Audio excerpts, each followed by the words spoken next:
No one part of the world can dominate the rest forever. China is the great manufacturing nation. If globalization goes from goods to services, India is the great services nation. This is very good news for India.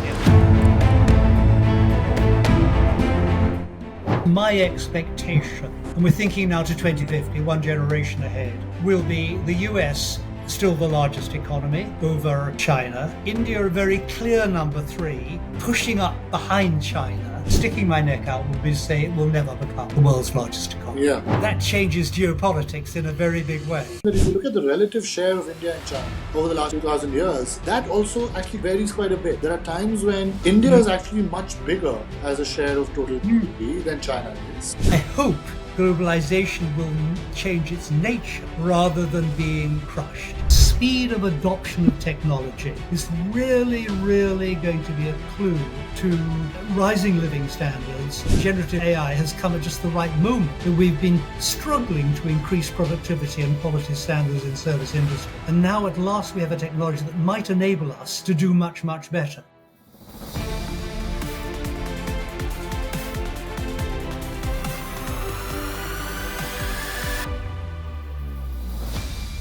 Welcome to this episode of the Great Tech Game podcast. I'm your host, Anirudh Suri, and today I'm delighted to have with me Mr. Hamish McRae, who's an author, he's been a journalist, he's one of the most prominent thinkers on, I would say, the intersection of economics, geopolitics, and the world, and the future of the world, based out of Europe, and has written at least a couple of books that I've thoroughly enjoyed, and of course he's written more.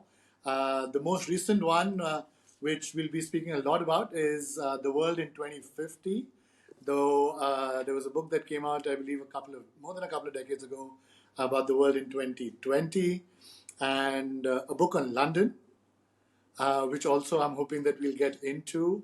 And as we've discussed, Mr. McRae has really provided a global perspective in this book as well, and not so much a regional or a national perspective, which I think is a rare approach. And hence I'm delighted to have you with us on this podcast today. Welcome. Anirudh, it's a joy to be with you. Thank you very much for asking me. No, thank you. I'm excited about having this conversation. As I was mentioning earlier, I think that one of the things I loved about your book and the way you've thought about the future is the fact that you also acknowledge that sometimes looking into the past can offer us some clues. And I think in my own book, The Great Tech Game, that's one of the first things I did. The first section of my book, similarly, first goes deep into the past to say there have to be certain lessons and insights we can draw from that. And I want to quote a little bit from your book before we get started on that point of history offering some clues. I think as you mentioned in your book, Mark Twain said, whether we're sure whether he said the whole thing or not is unclear, but he said, history doesn't repeat itself, it rhymes. So maybe we should be looking for rhymes, possible swings in social and government attitudes that chime with swings that have taken place in the relatively recent past. They won't be the same. This will not be a simple swing of the pendulum, but there are some clues in history.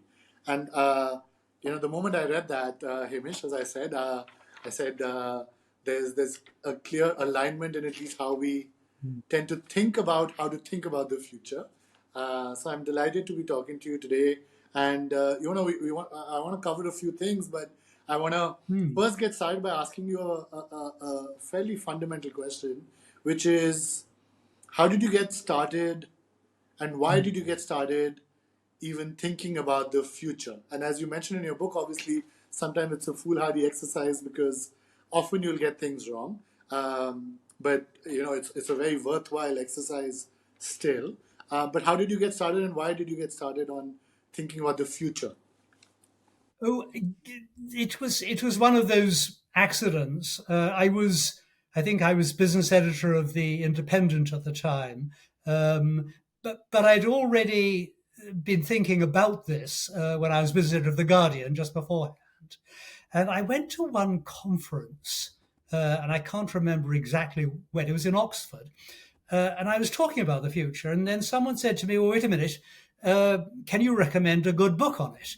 And I thought for a bit, and I couldn't really. So I thought I better try and write one. And when I then stopped being business editor of the Indie and became a columnist, it actually gave me a bit of time to Yeah. try and do it.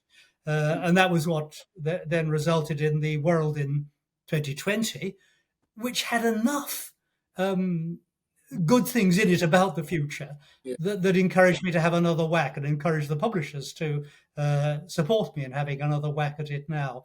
I mean, I'll just tell you, I had three bullseyes. I'll tell you what I got right and what I got wrong, because then you can the people listening in can make their judgments. I mean, I managed to spot Brexit. Yeah. I could see in the early 90s there going to be a lot of pressure for that, and I could see it was quite likely that it might happen, even though many people didn't. It wasn't on most people's That's right. radar. That's right. I could see that there'd be some kind of populist revolution in America. I could see Trumpism, but I didn't. I couldn't see Trump.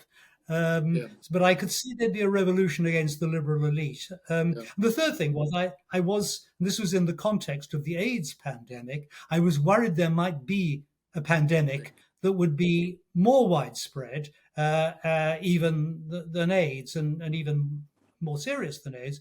So, in a sense, I was very lucky in just spotting those things. What I got wrong, and this is where you're the expert, is I think I got technology wrong. I could manage, I could sort of see it would be linked to computers, and I got that right. Yeah. But I managed to write a book published, I think, in 1993, which didn't mention the word internet. So That's right. I couldn't see that. I didn't know enough about the technologies to see what that technology would be that would link computers. Yeah. Yeah. And I think that technology, I think as you mentioned in this particular book now, first of all, thank you for laying that out, because I think few futurists or people who think about the future will look back and say, these are the things I got wrong. Often they want to focus only on the bullseyes. So thank you for doing that. I think the piece with technology, however, which you cover, I think, a lot more maybe in this book, having learned from that piece of maybe missing the internet, so to say, back in the mid 90s, is that it's evolving at a pace and in ways that many of the folks even within the world of technology cannot fathom. And one of the main premises of my own book was coming from someone who was from the field of technology as well, though also from the field of policy, was that most people in technology actually tend to not be talking as much to people from other fields, and vice versa. And I think in an era where, as I at least argue, that technology is one of the main shapers of our economic, our geopolitical, and our societal destinies and our societal futures, I think it's very important for that conversation to be happening across various disciplines. The folks in the technology world have to be talking to philosophers and historians and journalists and sociologists and philosophers and so on and so forth. And it can't be that we're all living in silos, because when we live in silos, then when historians are talking about our history, they miss out the piece on technology. Or when you're writing about the future, then you might miss something about it. And similarly, on the technology front, people often forget that a lot of what we are facing, some of the problems that we are facing in the technology world today, are not new, right? And that's one of the things I try to do in my book as well. Like when we think about the internet, so many people have not actually thought about how the telegraph, for example, 150 odd years ago, transformed communications back in that era, and maybe even in ways more impactful than how the internet did in the 90s and 2000s. That was really, the telegraph was the time which took communication from days to seconds, and the internet took it from, like, let's say, seconds to microseconds. But really, the telegraph and the geopolitics around it later, the economics around it, and also the military implications of it, in the World War, are something that most people in the technology world do not know about. And hence, sometimes saying that, oh, this geopolitics around the internet today is something new, but really it's not, right? So I think it's a very important piece that you've touched upon, that the history, the future, the geopolitics and technology these disciplines must be talking to each other. Very important. Well, I mean, I'd rather see it that perhaps both of us. I mean, I feel I'm a tour guide. My job will be I will not know as much about every area That's right. as my readers will. So I'm a tour guide of a journey into the future Yeah. that we all have to go along, and I can point out this medieval church. But there'll be someone on my tour who said, well, actually, it wasn't really built in 1430. There was an earlier version in 1320, Yeah. and then they built on the foundations of it and modified. So That's there'll always be somebody who knows more than I do. And I feel that in a way, we need tour guides who accept that they won't know everything, that's and they're more useful to our readers if we do that. But we have the advantage that we have done it before. We do know a bit about tours. That's right. And as you, I think, have mentioned, at least a couple of conversations of yours in the past that I've seen. As you mentioned, I think very aptly that your goal is not to get everything right, but your goal, and I want to get into the five forces of change that you provide as a framework. Your goal is to provide people that framework, right? And that Yes, picture absolutely. and that framework to be able to think about both the past, the current, and the future. Because Yeah. obviously, no one can get it right. I think our world is too complex now for any one person to get it, absolutely right across all disciplines and over time. And I think that the best we can do is to provide that framework, and as you do, the five forces of change. So very briefly, I want you to lay out the five Yeah, shall forces we do of that? change Yes. with you, Well, and then there are a couple absolutely. that I want to dig into deeper with you. Yes. Well, I mean, the structure of the book is, first of all, a look back into the past, Yep. to this wonderful man, Angus Madison, Yeah. who wrote about economic history, and that, until 200 years ago, the world's largest two economies were India and China. That's right. And I think what I want people in the developed world to understand is the rise of India and China is something that's normal and natural, That's right.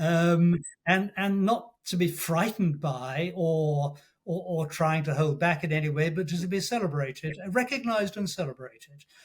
So I think that's the looking back. And then we do have economic models. That's the next little bit of the building blocks, which tell us something about how the relative size of the economies will be in the future. And they are then very affected by the five forces for change that I try and develop further.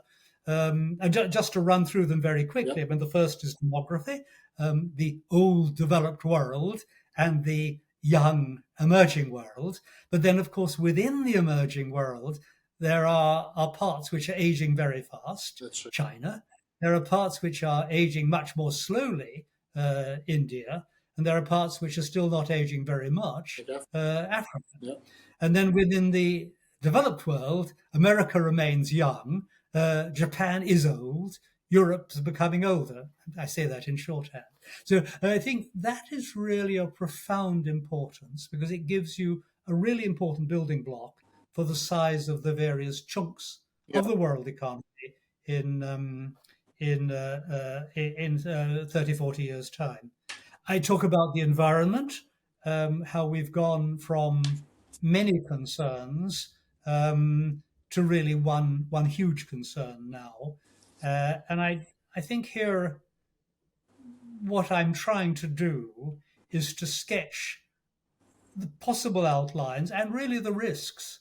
And I think I don't want to take a strong view about this, rather to be a sort of sensible warning of this are the things to worry about. This is how I suspect we will respond. These are my own concerns. These are my hopes. And I think we should have hopes as well. I talk about trade and finance. Yeah. Have we reached peak globalization? And if we have, which I think in some measures we have, how do we avoid a sort of slither into protectionism that wrecked the economy in the 1930s? I talk about technology, of course. Okay. And I think we perhaps can talk a bit further about that now. And Yes. I'm going to defer to you on that one, I think, rather than me. And then finally, the whole question of governance and government. What happens to our faith in democracy? Yeah. Uh, we have the beacon of the world's largest democracy, the world's most populous country being the world's largest Largest democracy. democracy. And I think our shifts on that change. Um, and that I think is extraordinarily interesting Yeah. for India and indeed for China. Yeah. How does China adapt Yeah. to this? And we perhaps can talk a bit about that too. Yeah. Yeah. No, I think I think in the book of hopes and fears, but perhaps we can talk about that later. that's right. And I think that as I read your five forces of change, my mind um, was mapping out those five forces of change you mentioned to the framework that I try to build out in my book, and I lay it out, and it's very interesting. In many ways, in many ways, they were very similar, but just Yes, terminologies were maybe different. So one of the things that I yes. start off my book with is I talk about the great games in history, and I say that there have been these big great games in history, or these great eras, where different shapers, different things have shaped the geopolitics, the economics, and the societies of that time. And those shapers, those things have also then determined the relative prosperity of different regions at the time.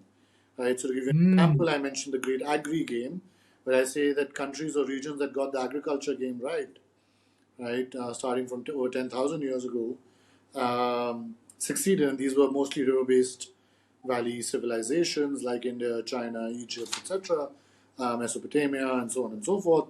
And then you move into an era of trade, right? But mm, in the agri era, it was really the labor that was, which is to your point about demography in a way, for the longest time, it was the number of people that you had that determined your output, right? And your GDP was largely a function of the number of people yes. of your population, as Angus Madison has also, I think, spoken about. And then you move into this era of trade as you get into agricultural surpluses and things like that, and navigation starts to get a bit better. You start to have this trade around the world, and countries now in that great trading game that I talk about, which maps to your trading point as a force of change. Countries that got the trade piece right often became more prosperous than the dominant agricultural producers, right? So now it's like Indeed. the trading hubs. It's like Egypt. You have the Venice and the Malacca Straits and the Malabar Coast and possibly other parts of like similar to I guess Turkey maybe that are connecting the east and west. Then suddenly become Yes. very prosperous because they're trading hubs and they got that trading game piece right. And then you eventually move into the colonization industrialization great game, but then the great capitalism game where I think around the trade, the capitalism, and the industrialization great games that I talk about, finance becomes a big key piece of growth, right? And I think that one of the biggest factors for the growth of the West has to be its mastery of market capitalism, which you also talk about.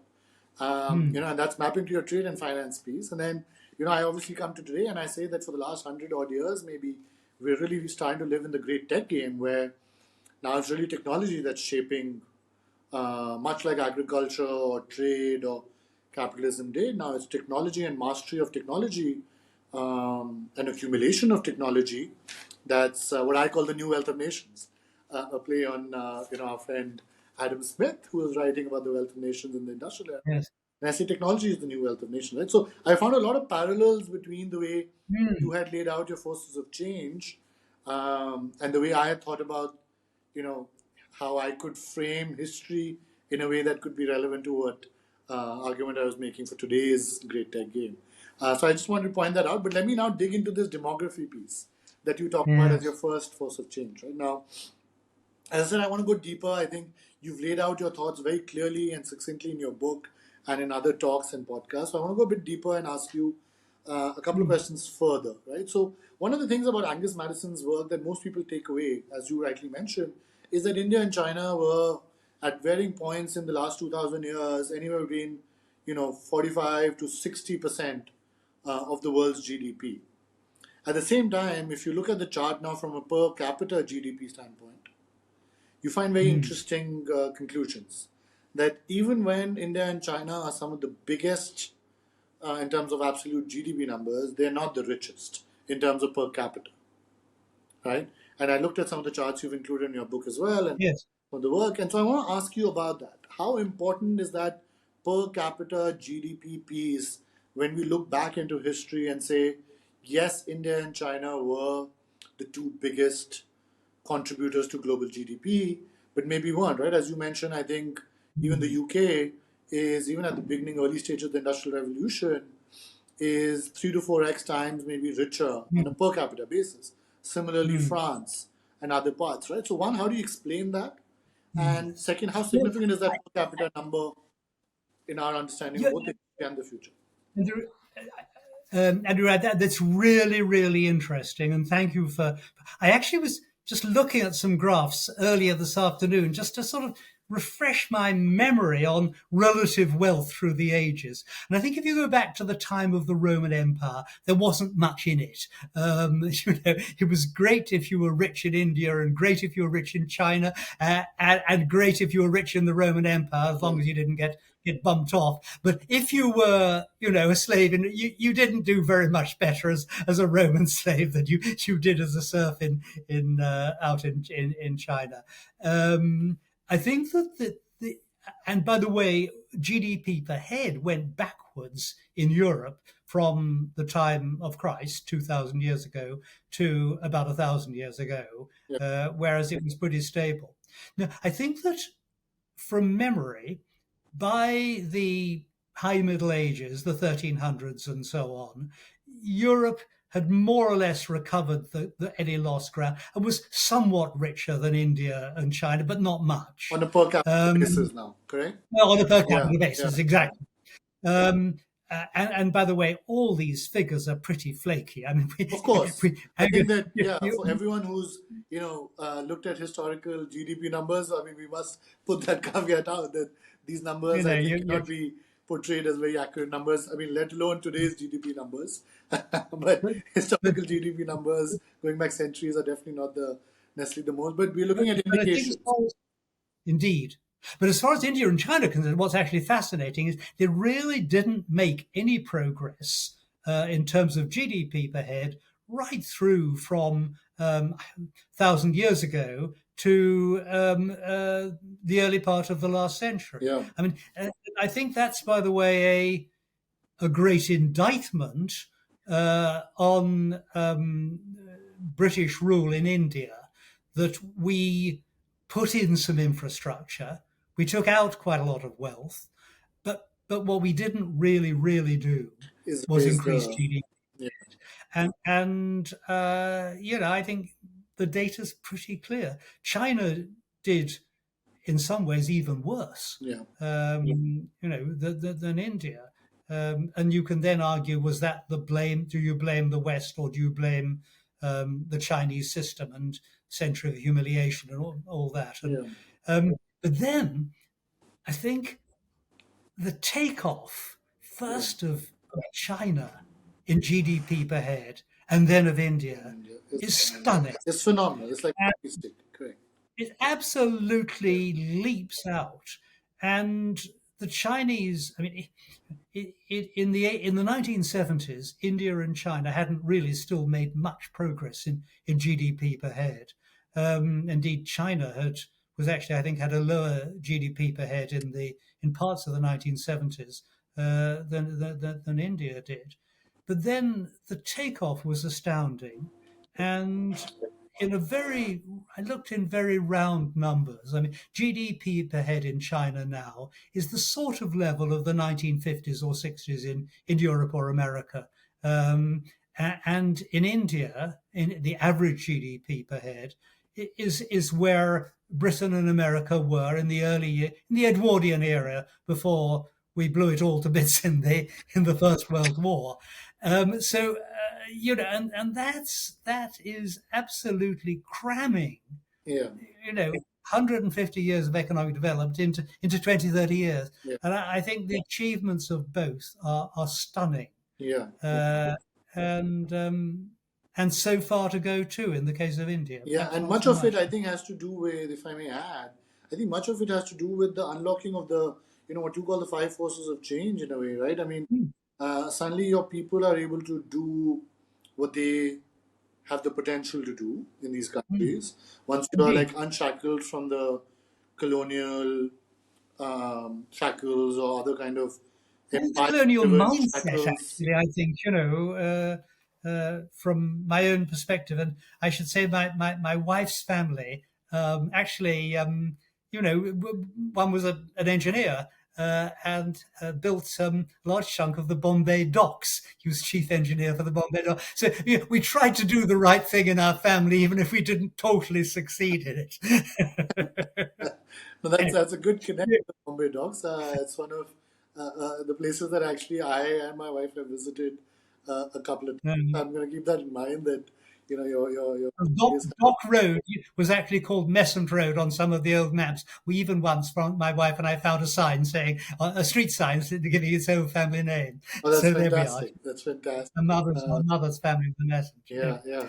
And I Yeah, think the unlocking on the other pieces as it's happening now, I think the capital or the mm, finance piece has unleashed the potential of the people itself. I think yes, the demography, which has been a strength for, or yes, you've had in abundance in countries like India and yes. China, the capital combined then with the people or the labor, and then I think the third piece, which I think we'll also get into, which is the governance piece also, right? Mm, Where at least to some extent you might get some things wrong, some things right. mm, Still, you're not going to get 100% of the things right as a government in any of these countries because that's complex.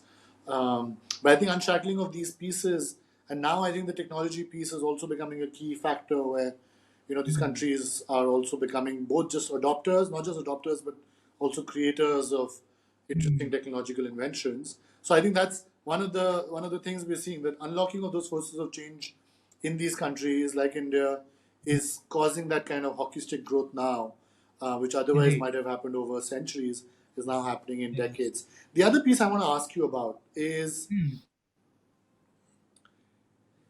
what there's once you go deeper into Angus Madison's work, I mean, there's no end to the kind of mm, conversations you can have on that. But one of the other interesting pieces, just as a nugget that I want to mention, that I want to ask my question is, I found it very interesting that if you look at the relative share of India and China over the last 2,000 years, that also actually quite varies quite a bit. There are times when India, I think if you go back 2,000 years ago, the turn of the millennium, India mm, is actually much bigger as a share of total mm. GDP than China is. Yes.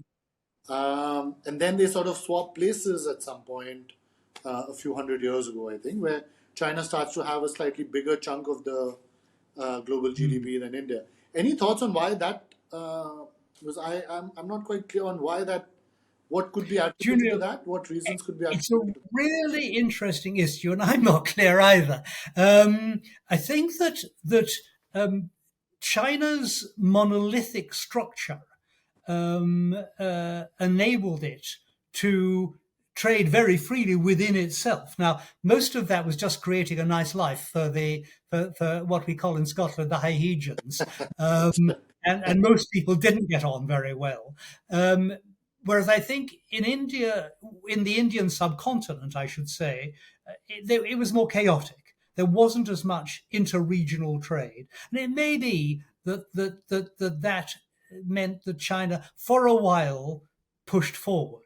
But I haven't looked in detail at the GDP per head, and these numbers are pretty, as I say, pretty suspect anyway. Yeah, yeah, and I that's a think good point. I think that's obviously something that historians and economic historians in particular, I think in India could also take a look at, which is I think that there are times in Indian history when there's more unified large empires, few hmm, hundred years of that, and that was I think yes, the case around the turn of the millennium, and that might be the reason why the Indian GDP contribution to the global GDP in Madison's numbers is higher than hmm, China's, and then at other points we've had more regional empires. But the other question I want to hmm, ask you about, which I think is sort of underlying in some parts of your book Mm. is this question of 2050. When you look at projections now, and Mm. you've shared HSBC's projections and maybe Mm. Goldman's projections, and Mm. there are differences obviously in there, but that's fine. Um, the question I'm more interested in is it's clear that from all these projections that in some order it'll be the US, China, and India, right? In some order. Mm. Each of these three like will be in that top three. Yes. It seems like there's consensus on that. But I think to me the more interesting question is what could go completely wrong or haywire in projections, right? Because as we can Well, look back, no one could have predicted China's hockey stick rise the way it has happened over the last 40, 50 years. No one could have predicted India's hockey stick rise, though it's not unexpected, as you rightly say, but still. And you mentioned countries like Nigeria, you mentioned the fact that Africa is a young, dynamic continent. mm. Um, there's recent conversation around Japan sort of being on the rise. So my question to you is, what or who of which of the countries could actually throw our projections of 2050 wrong off? Well, it's so interesting. Right at the moment, until about 2 or 3 years ago, nearly all the projections showed China becoming the world's largest economy. Right. And some of them were around 2030 Correct. would pass the US, others maybe 2040, but in nearly all of them, That's right. that was the expectation. Now, now that's changed. That's changed. That's right. Um, I saw just this week some work by Bloomberg Economics suggesting that even if China did pass the US, it wouldn't be by very much. And then America might well pass China again later in the back end of the century. And the reason for that is mostly demography. The rapidly China's population has just started to fall, and as you know, India has just passed Yeah. China in the last year. Actually, I think India probably passed China about 4 or 5 years ago. But Numbers take time to catch up. the big picture is that India is now the world's most populous country. Um, and, but some of these projections for China's population show it falling really, really fast Yeah. because of the voluntary one-child policy Yeah. of Chinese people. The total fertility rate in Shanghai, number of babies on average per mother, is now down to Do you 0.7. think China could drop off from that top three because of this, and maybe the geopolitics of our I, world today, and the it's seeming I, trend towards like the Chinese economy getting a little bit dis. I mean, I don't want to use the word disconnected or decoupled, but yeah. a little bit more disengaged than it was earlier. Do you think Well, it I could think it drop will off the top become more three? disengaged for all sorts of reasons. But I think if I was sticking my neck out now, and I think reflected some of this in my thinking in the book, which was thinking of 18 months ago, it is quite possible that China might not become the world's largest economy. I think was my view there, or if it is, it will only just do it. I think now my bet with sticking my neck out would be to say it will never become the world's largest economy. Yeah, yeah, Right. That changes geopolitics in a very big way. in a massive way. That's right. That's right. That's right. And Um, a recent Goldman report that came out of their research division mm, um, says India's uh, economy is gonna hit. Right now it's about 3 trillion. It's gonna hit 50 mm, trillion by mm, 2070 or yeah. 2060, and it'll reach the same level as the US, right? And so that's why Yes. my sense is that the current changing trends that we are seeing now in the global economy might have great implications possibly for that top three number. Yeah, Yes. I possibly. mean, I suppose my expectation, and we're thinking now to 2050, one generation ahead, will be the US still the largest economy by a decent margin over China. India, a very clear number three, pushing up behind China. Europe, really much, much smaller. Um, uh, and the pace of India's advance probably picking up through the 2050s. Now, where you get to in 20 2100. I think there it really, our economic models Can't can't help project us that. much. I, You know, I, you Yeah, it's maybe a bit too far out. I want to move to the other piece of the demography question that I found very interesting in your book, which was the yes. middle class. Now, the Mm, middle class, as one of your charts in your book shows, um, will be, if I'm getting my numbers roughly right, of a population in the world of about 9.5 billion people, approximately, something like that, yeah. somewhere there. The middle class reaches about 7 billion of that. Something like Something that. roughly Now, around that. So let's say about we, 65 to 70% of the world roughly is going to be middle class, which has never happened before, as you say. And so I want to ask you, like, what are in your mind the political, geopolitical and economic implications of that? well, we yes, I mean, by middle class we mean people who have um, opportunities to well educated, opportunities to go to Sure. higher education, opportunities to travel, living in a home which is decent and clean and everything. That's right. So I mean, not wealthy, but comfortable. That, In any sort of stern. Yeah, look, I think that middle class, and I think we this is where we in Europe were 100 years ago, but with big lot of unevenness. I think that middle class will want some kind of democracy. It will want some kind of say over how a country is governed. And actually, you can already see this happening in China, which is a fair way along this path, that there are lots of creeks, particularly in places like Shanghai, a wealthier city, that not altogether comfortable with the way in which the party is leading people. And I say this not really so much work in the book, but just from stories that are coming from me from people within China middle class people, and what it was like living through the pandemic, their sense of fury at the mismanagement, their sense of fury that their grandparents were down to one cabbage to eat. And well, and if they went out, they'd be bundled back by the yeah. heavies into Yeah. their flat. And I think that if you say, what do middle class people want? They want opportunity for their kids, they want order, um, but they also want some kind of greater say in how their place will be governed. Yeah. And so I think this is good for democracy. That's right. That's right. And any risk of them losing or their future generations losing the ability to aspire. I think one of the things Well, very clear from, I would say, the emergence of the middle class in India is that the middle class brings with it a sense of aspiration, right? A sense of that anything is possible, right? Once you are in that, as you defined it, that area of comfort, you've gotten the education, you're living decently and comfortably. Then for you, the next thing is that you want to aspire for that next level of either economic achievement, intellectual achievement, political achievement, etc., and as a society. And I think that aspiration is what I think you're also referring to. That the moment there's a yeah. risk of that aspiration being um, subdued, I think that's when the middle class then very strongly comes together to assert itself.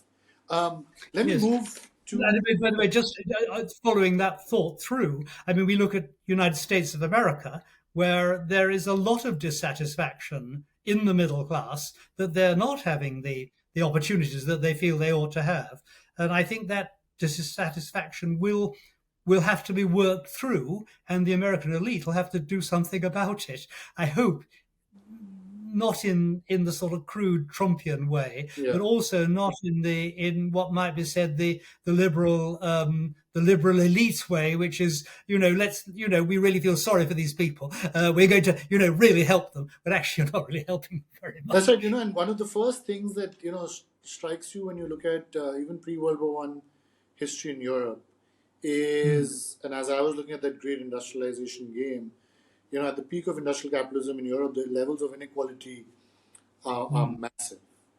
right? And many Mm. people are arguing that today in the tech world that we're living in as well, the levels of inequality are again very, very wide, are widening to similar levels as pre-World War One Europe, and that if not managed properly, as you are, I think, suggesting in the case of the U.S. in particular, but I think it'll apply to many other parts of the world.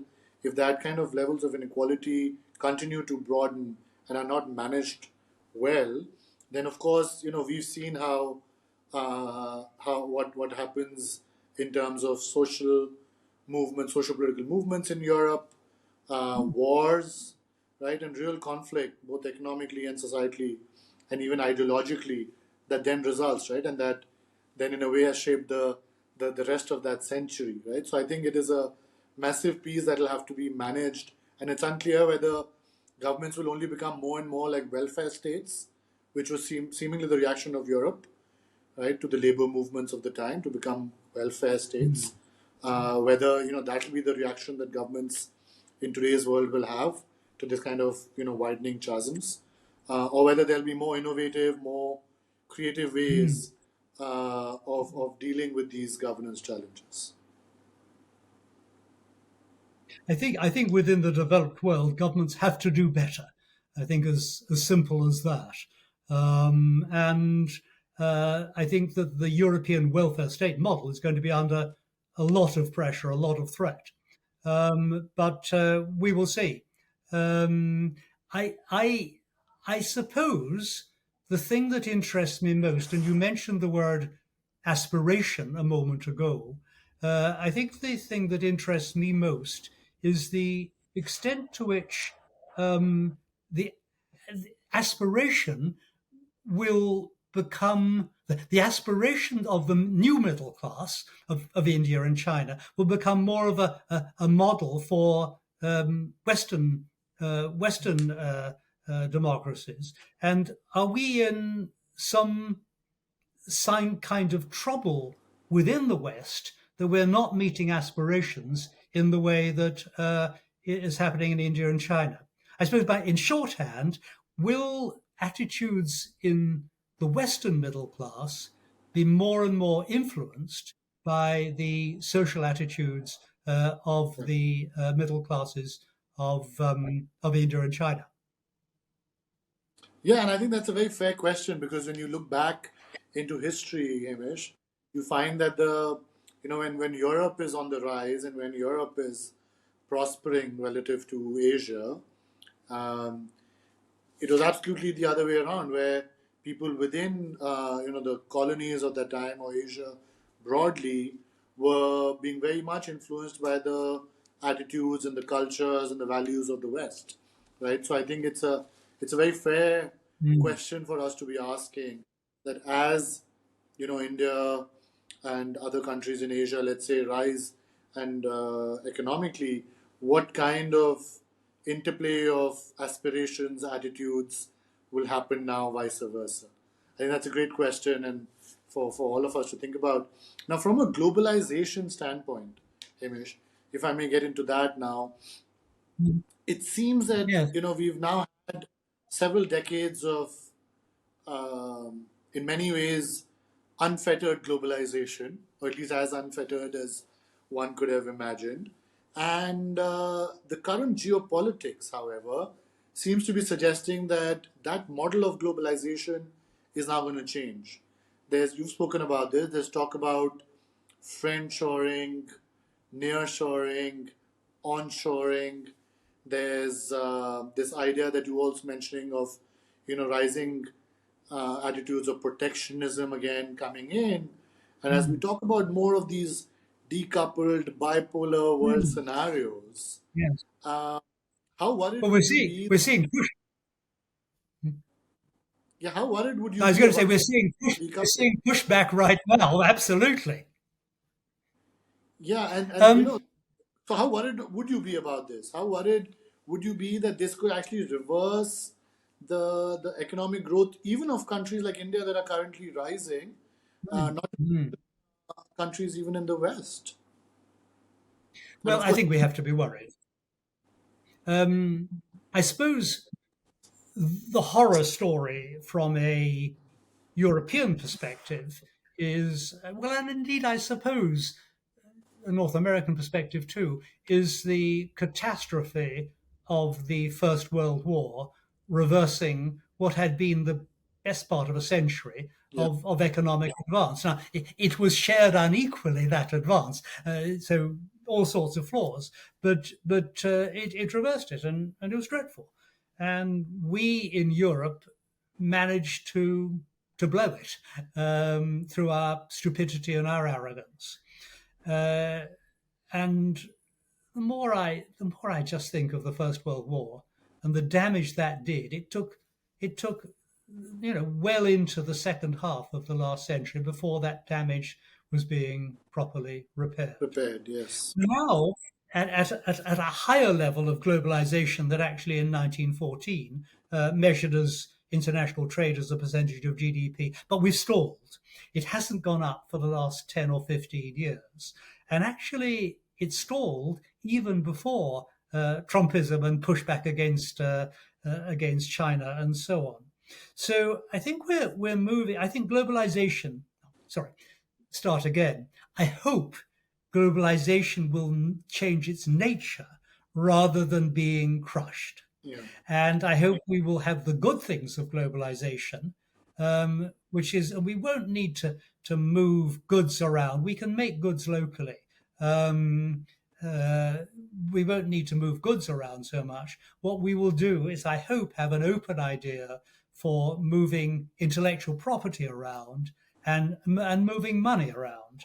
And so I think that it will change its nature, globalization, Yeah. and I hope stop some of the damage that's been done. It's not very good for Midwestern communities to suddenly find their factories closed because a factory in China can do it for a quarter of the price, except that after 10 years or 20 years, it can't. They can then, because, China costs go up too. So That's right. And I think your point is bang on, right? I think that your point about the fact that the nature of globalization is likely to change is being reflected in a lot of the data as well. So I think you mentioned this as well. There's, of course, the idea that ideas and capital, as you rightly said just now, should be able to continue to free flowly, even if manufacturing of physical goods might become more, domestically oriented. And yes. related to that idea is the idea that, I think you mentioned this, that maybe it's that services will continue to, so our trade will be more services than goods driven, because services now Yes. encompass financial services, which will cover your capital point. Services cover your ideas and intellectual property point. And services also cover technology, Yes. right? Well, forgive me for cutting across. There's a shorthand here, is there? That is actually, China is the great manufacturing nation. If globalization goes from goods to services, India is the great services nation. This is very good news for India. No, absolutely. And that's where I was actually Not a headed. crude way of putting it. Yeah, that's where I was headed with it, because we obviously want to talk about India as well. And for Mm, me, the piece where you mentioned, I think there's a piece in your book that you mentioned about artificial intelligence being mm, that possibly that turning point now for services to have that kind of euphoric few decades, the way manufacturing, mm, global manufacturing did over the last few decades in globalization. And if that is the case, then a country like India that has a services driven economy, and definitely a services driven export economy, much more than a mm. services driven goods economy that India's people and organizations are currently oriented towards, then it seems like a big positive for a country like India, right? I think that's absolutely right. Um, that it is a huge positive for India. Um, it it has to be managed because we could get pushback on trade in services, just as we at the moment have it in trade in Goods, manufacturing. yeah. And I think that the opportunities for India as a great service exporter. And by the way, I should always say we shouldn't oversimplify. I mean, India has great strengths in all sorts of other areas, for example, in production of pharmaceuticals, and I think now in production of electronics. Why is Apple shifting some of its production from China to India? Well, I think it's kind of obvious why it should be doing that.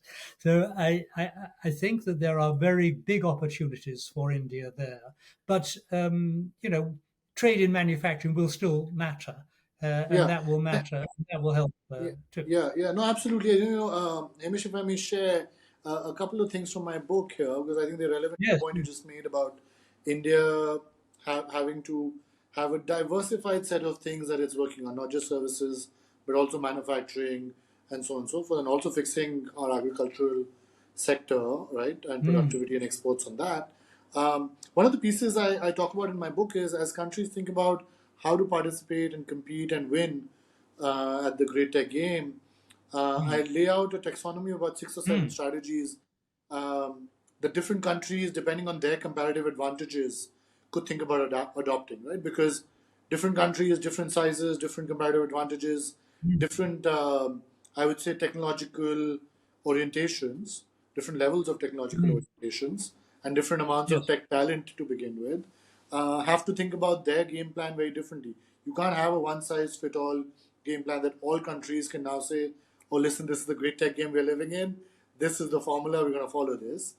And one of the things that came out as I developed this taxonomy, um, and different set of strategies for, let's say, European nations versus Latin American ones versus African ones versus the Mm. US or China and India. One of the things that came out for India was that India cannot adopt just one of these 6 or 7 strategies that lay out. India, by virtue of its complexity, Mm. by virtue of its socio-economic complexity, by virtue of its size, by virtue of its you know various sectors that it has to pull up together, or at least simultaneously and parallel, has to adopt a few different Mm. strategies. One of which has to be a services-driven strategy because that's your comparative strength. The other has to be digital or tech Mm. manufacturing because that's something you today in today's era you cannot be lagging behind too much in as a large economy. But the Mm. other piece that I mentioned, which I want to talk to you about because it links now with your book on London. And sorry, I'm going to take you along Mm. on a whirlwind of your past work, but one of the things I talk about is what I call the digital entrepot strategy. The digital entrepot Mm. strategy, if I may explain that for a second, is similar to the trading entrepot strategy that we were talking about earlier in our conversation that certain countries Mm. in that trade era adopt. Best tax systems, openness to traders from all around the world, Mm. best governance, stability, rule of law, openness to flexible trading regimes, and so on and so forth. Now, the modern day version of those trading entrepreneurs, before we get into digital entrepreneurs, were the financial entrepreneurs. London being, Mm. I would say, one of the prime examples of that, right? Mm. New York being another, obviously. Hong Kong being one, let's say. Singapore trying to be one. And so I wanted to ask you the question when you talk about London in your book, which I will say I have not read, Mm. but I still want to ask you this question. How do cities like London, that have been, let's say, financial entrepreneurs earlier, and even cities that have been maybe trading entrepreneurs earlier, how do they become what I call digital entrepreneurs, where now they will be the tech hubs of the world? Are we Mm. in a situation where London could be a tech hub as well, or a digital entrepot, as I call it? Or is that place going to be taken by the San Francisco's, Bangalore's, Singapore's, Estonia's, and islands of the world? It's really tech, I think. Well, if you look at London, it went from a physical trading hub, and a financial hub, to the physical trading going out, the docks Correct. closing. Though Heathrow is still very important as an entrepot centre. A lot of stuff comes in and goes out. And by a little factoid, more people fly into London's, or at least they did before the pandemic, 6 airports than any other place on earth. Yeah. So I mean, it's still in a sense a transport hub. No, I think that you've put your finger on a really big challenge for London, which is, does it become the high-tech hub of Europe. Yep. There's nowhere else that really has the potential scale to do it. I mean, Estonia, Tallinn's wonderful, but it's 3 or 4 million people, no, 2 million people population. Tallinn's, Dublin, where I was brought up, is wonderful. It's doing very well but it's tiny by comparison. The UK is still the second largest exporter of services in the world after the US. Now, I think that it isn't just London, it's Cambridge and Oxford as well. And I was just reading a piece in Bloomberg today suggesting that actually there are basically three zones for high tech in the world. There was Silicon Valley, there was the Boston area, Cambridge, Mass, and there was Cambridge. And you look, I suppose, at ARM in technology, the chips for designing the chips for every mobile phone in the world, just about, is all done in Cambridge. Now, is that enough? No, it's not. The test will be whether we can create the new ones, the new technology companies. And I don't know the answer to that. But I think we've got as good a chance as most other places to do so. Yeah, I think that London seems to be, and Europe generally, seems to be in a position where it has to figure out its strategy for becoming a high tech hub. I think that the thing that really is one of the key issues of comparative advantage, competitiveness in the years ahead will be, and this applies to technology very much, but also to other things, is the ability of different countries, different societies, different cities to be a magnet for talent. If you can attract clever, well-educated, ambitious, hardworking people, then you'll be all right. And if you shut them out, as let's acknowledge it, Japan has largely done, or if you really force them to leave, as Russia has done, or if you just want to buy their services and then, not really offer them a stake in your society, as I think it's fair to say, as China has done, then it's very difficult to be a frontier nation pushing forward the ideas. You can pick other people's ideas, you'll be fine. But if you have to rely on your own talent pool, even if that talent pool is huge, as it is in the case of China, then I think you are in some difficulty. So I think that the advantage of a city of Silicon Valley, of the US, and indeed of much of Europe, but perhaps especially the London region, is that we are still magnets for talent. We want to have clever, hardworking people. We want to try and give them decent lives. Yeah, no, I think that's. I mean, I couldn't agree more with your talent point around cities. I think, and as cities like London try to make that transition from, let's say, being trading and financial hubs to tech hubs, I think attracting and retaining the best talent, much like what Silicon Valley has done now over several decades, I think will be key. But I think capital is today flowing to the best tech talent. Yes. Right? And I think as long as you can attract that tech talent, with cities like Bangalore in India, Gurgaon in India, I think are doing very successfully. Of course, I think in the case of India, one of the things that India can also do better is attracting more global talent, global tech talent to India. Well, you have Right? a diaspora that is hugely supportive. Absolutely. I think to bring some of that, global diaspora talent back, which I think is happening now over the last decade. I've seen it personally. I moved back from the US to India, for example, and I know many have. But I think that could happen more. And the other is also, much like Silicon Valley attracts the best of the world, I think India could also, and this will add to, I think, India's services advantage that we spoke about in India's startup advantage as well, is if India can start attracting a lot more of the global tech talent. Might start off with regional Asian tech talent, but I think it can very quickly expand to, some of the best tech talent from Europe or America or other parts of the country of the world, because India will offer them the market, the capital, and the ecosystem to thrive in the tech era, Mm. right? On the tech piece, another question that I wanted to ask you Mm. was, and you mentioned this, and I found this piece very interesting. You mentioned that the future development of tech, right, um, is going to be shaped by the governments and the people, Mm. right? Because what they want is where tech will head. And here, for a change, I'm going to disagree with you. As we were That's a bit of discussing, a I think relief. for a long time, I think we've been aligned in how we've been thinking about or talking about these questions. I have a slightly more cynical view on this. Mm. I think that for a long time now, the development of technology and which technologies will get the research funding put behind it, will get the venture capital funds to be putting money behind it, is being determined by a very small group of people and very few nations. And I can maybe even venture to say one or two nations and one or two cities, right? Mm.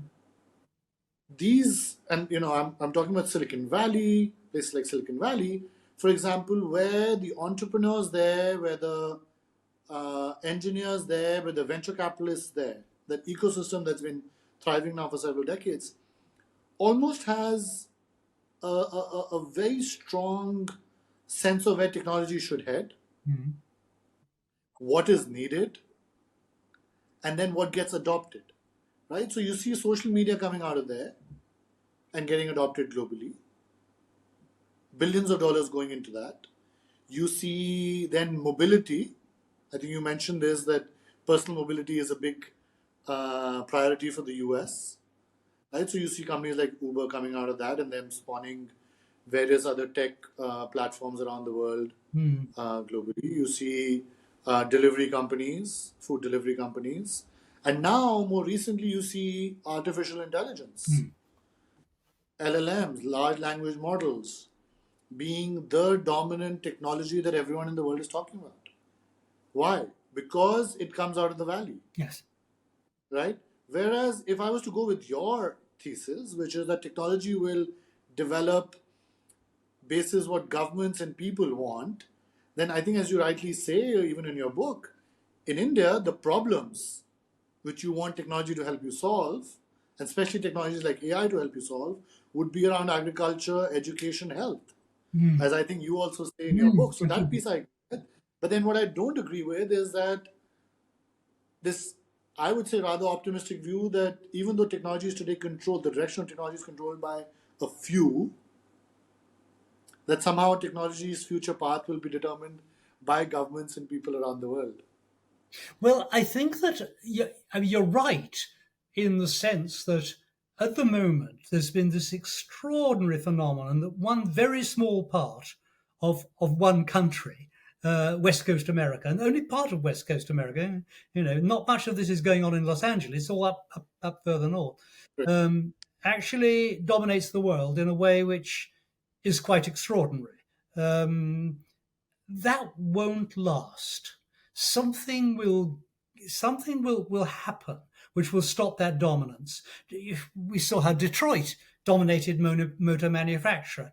Doesn't any longer, and long way from it. We've seen how Hollywood dominates global media, doesn't really now anymore. I mean, it's still leadership there, but and still the magnet for foreign talent, but the dominance is much weaker.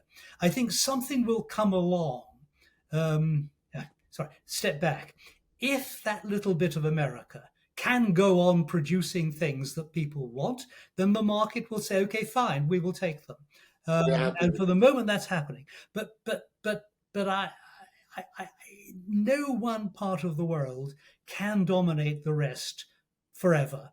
And I would guess that in 30, 40 years' time, there will be other new centers around the world that will be just as important. There may be only one or two, and we don't know where they'll be, that are just as important as nor as West Coast America is at the moment. Yeah, and I think, I mean, that's an interesting point. I think that's an interesting point. I think, you're starting to see um, signs of that, for example, in India, right? One, you're starting to see that, for the last 20, 30 years, as India's economy has started to grow, there's a very strong thread in governance and societal priorities that we must make sure that our growth is inclusive. Yes, absolutely. Right? So inclusive growth has been the mantra for governments now over the last at least 3 decades that I've seen them closely. And part of that has then, I would say, to your point, has flowed into how technology's future path in India is developed. So I don't know if you're familiar, but about 10, 12 odd years ago, India embarked on this massive project called the Aadhaar project, which was a universal ID Oh, project. yes, I do indeed know about it, yes. Yeah, started by folks like Nandan Nilekani and others. And that has now evolved to what in India is being called the India Stack, which is a set of technologies that's focused on making financial technology, healthcare technology, education technology more inclusive. So today, India, for example, in its fintech system has what is called UPI and Universal Payments Interface, which allows you to make payments very easily from your phone without having any credit cards, debit cards, and so on.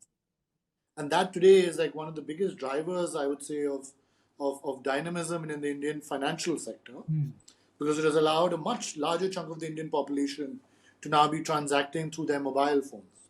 Right? So there, the interesting point, I think, to your point is that the choice of technology here was not necessarily PayPal or Amazon's payment mechanisms or Amex or Visa or MasterCard. It was a uniquely, I would say, Indian technological innovation that was tailored to what the people wanted or needed, which were, or governments and people wanted, to your point, which was financial inclusion. Yes. Oh, It's it's a funny, I've very come good back and agreed with example. you again, It's Hamish. a very good example. So, I mean, I don't think we are. I think it depends which round you look at it. If you want to see an example of why America is so important to the world, you look at the West Coast. But I don't think we need it's only important because it's actually doing what a lot of people want. And if and culturally it may be harder in 20, 30 years' time for America to know what the rest of the world wants, particularly what the new middle class of India and China want, because they will have different aspirations. So I celebrate what West Coast America has done, and I respect it, but I don't think it'll conquer the world forever. Forever. No, I think I think we've come back to where now I have to agree with you again, Hamish. We can call it your persuasive powers or Yeah, just well, we said earlier, you didn't we? The great problem is that we have too similar a view of how the world might develop. No, I think, and when it comes to artificial intelligence, which you touch upon, I think as a way to make sure that much like you miss the internet, you don't want to miss the big possible Yeah. technological wave over the next 20, 30 years. When you talked about AI, one of the big, now I'm putting on my venture capital hat, Yes. one of the big things I've been speaking to both policymakers, entrepreneurs, fellow venture capitalists in India about is that the way AI evolves, the way the technological priorities within this field of AI evolve should not be shaped by just one country, Of course. right? Much in line with what we're discussing. Because for India, for example, the things that we want India to AI to solve for is not necessarily labor. You've got people there. We've got people there, right? Whereas for maybe countries like the US, Europe, maybe even a country like Israel, or even a Singapore, maybe people is a constraint, right? But for India, that's not the constraint. So for us, for example, WhatsApp type technology platforms, which didn't replace labor, they weren't labor replacing technologies, they were labor enhancing technologies, productivity enhancing technologies for the labor. I think those are best suited for a country like India. And hence, even when Indian entrepreneurs, Indian policymakers, Indian venture capitalists are looking at how we fund or we embark on AI driven tech enterprises, I think it's very important for countries like India to focus on leveraging AI to solve the problems that India is not being able to solve otherwise. So, if there are ways that AI now allows us to solve problems in education or healthcare, which you talk about a lot in your book, right? For us, healthcare is a big issue for a country of over 1 billion people who have very, I would say, different levels of healthcare access. AI driven diagnostics, AI driven treatments would be a great priority in terms of technological priorities to focus on, and not just focus on, applications of AI that just replace existing labor. There's one interesting, I mean, generative AI is just so new that it's very hard to see quite where it goes or how it will be applied. But I did see one study, or I heard about one study from some friends in Poland, who looked at what happened when you applied generative AI to people's work in the service industry. And I think it was in financial services, but I don't know the detail. And what they found was that their very best employees, the best educated, it didn't really make much difference. However, Yeah, people who are less well educated, less yeah, fluent, less capable, correct. using AI enabled them to make big improvements in their performance. So this Yeah, suggests to me that actually it has a leveling effect if it can enable people who, through no fault of their own, just don't have the education or the training, can actually do good work in service industries. And I find that really encouraging. But I say this is just one study, and I haven't been able to, look at the detail of it yet. yeah. The other piece of technology that I want to talk Yeah. about is the impact of technology on equality, right? Both equality within nations Mm. and also equality, and we've touched upon this a little Mm. bit, and also equality um, amongst nations, right? So, the last time the industrial revolution, or what I call the Great Industrial Game, happens, you see what was called by many economists the Great Divergence, right? And we've spoken about Madison's charts. Those charts Mm. are indicative of that first Great Yeah. Divergence, where Western Europe takes off, America takes off, and the rest of the world struggles, right? And their growth flattens. Are we, in your mind, in the throes of the second great divergence, where countries that adopt technology the most, much like the industrialized nations in the early years of the industrial era adopted industrial technologies much faster than others, Mm. are we in a similar moment in time in history where countries that adopt technology the fastest, that develop these technologies the fastest, will suddenly see this sort of great divergence I, with other vis-a-vis other nations that don't. And I'm talking about not just Africa and Latin America. I'm talking about parts of Europe, parts of Asia, etc. And then once we discuss this, then let's go maybe within the nation and talk about inequalities within the nation that technologies like AI might perpetrate. Look, I think we're going to agree again, unfortunately. I think that you're absolutely right in saying that speed of adoption of technology, and it doesn't have to be the very best technology, it has to be good enough technology, but adopt it and spread it widely is really, really going to be a clue to rising living standards in everywhere. And my own perception of this is that uh, generative AI has come at just the right moment, that we've been struggling to increase productivity and quality standards in service industries and not doing very well.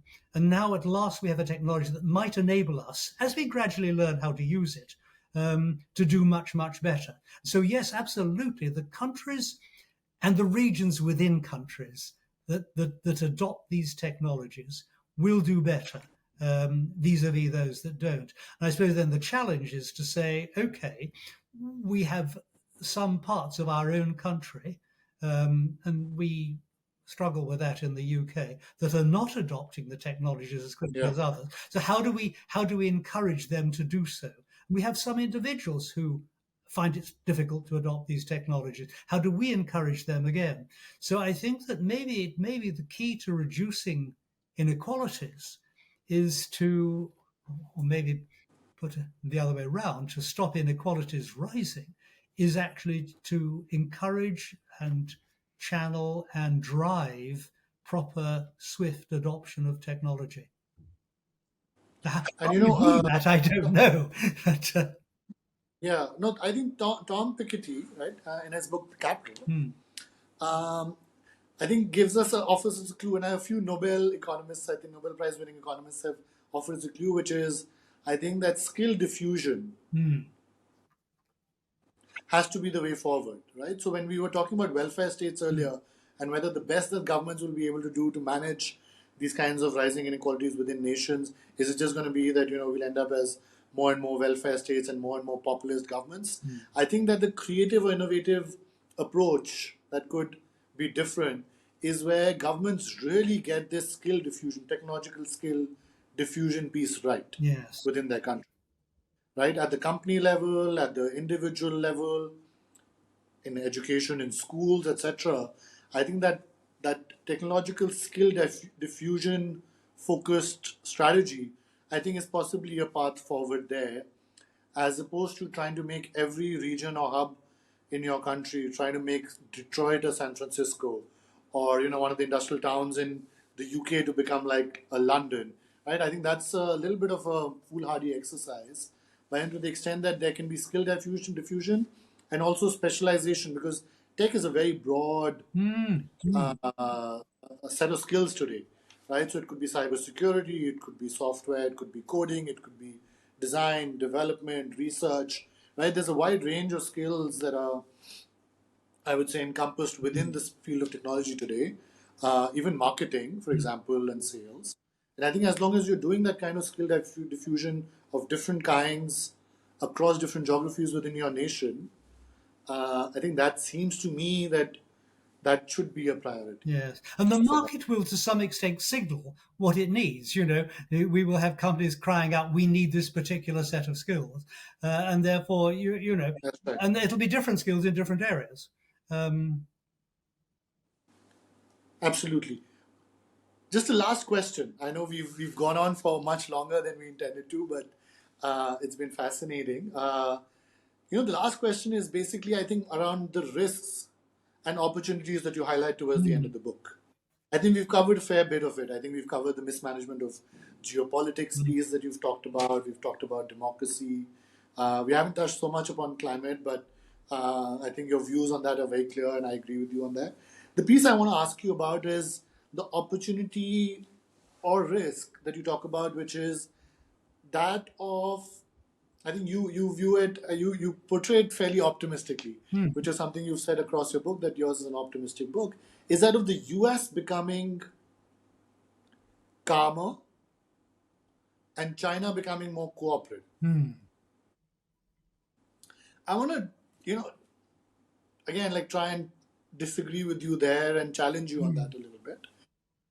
If you look at the history of the US has been a very paranoid nation about its number one position.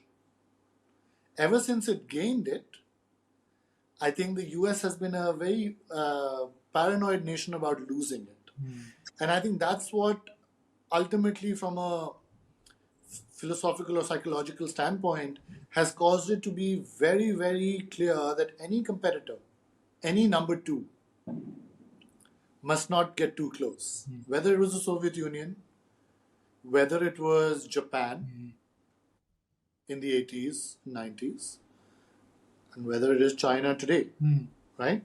So what makes you so optimistic that the US will actually become calmer and more accepting, let's say, of a multipolar world? As you were saying, that Madison's view of history suggests that it's very natural that India, China, other parts of the world are going to have a big chunk of global GDP, economic, and as a result, geopolitical say. So what makes you so optimistic that the US will get calmer? And then maybe we'll get to China. But I'm more interested in your views on why you think the US will get calmer over the next 20, 30 years. Well, I always say I may be wrong. I finished the book Of course. in 10 fears and little brackets. my number three fear was that Russia would do something dreadful. It would overplay its hand, and I wrote all that before the invasion of Crimea and of Ukraine. Crimea was earlier, and the final page proofs came through a few days before the invasion. I had to clear them 2 days after it. So I found I had actually got a section in the book which foresaw what might happen. I was able just to slip in a few phrases to show I was aware that this was what might be happening, was my number three big fear. So my book came out, Hamish, little just to add comfort there, my in book came out a month earlier. And the day I was hosting my first book conversation Yeah, was the day the attack happened. really. So I didn't have the luxury of having even seen it for a few days. Yeah. But it's interesting, the piece that I mentioned about Russia Yes. was the fact that global geopolitical map of ours, Yes.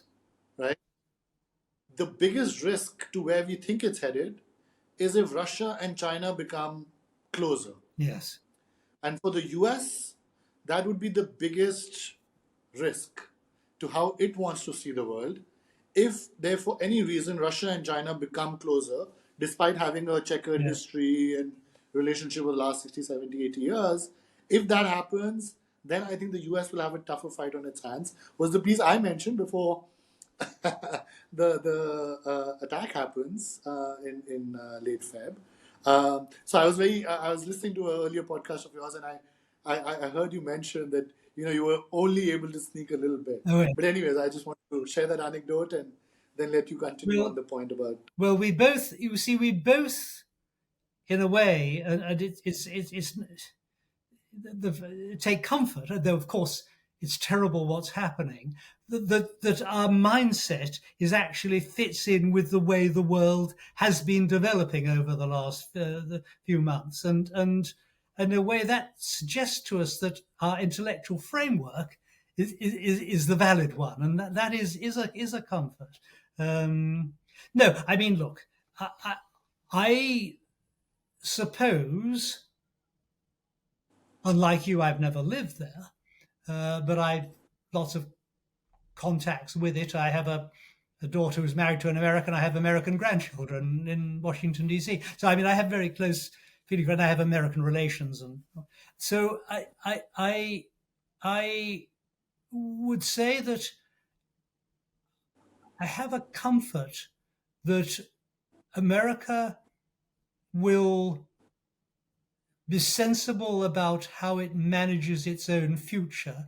It will cope with its demons, and that I'm more encouraged now than perhaps I was even a year ago, that it will be able to work through these next difficult 10 years or so of its relationship with China in a way that will not bring catastrophe to the world.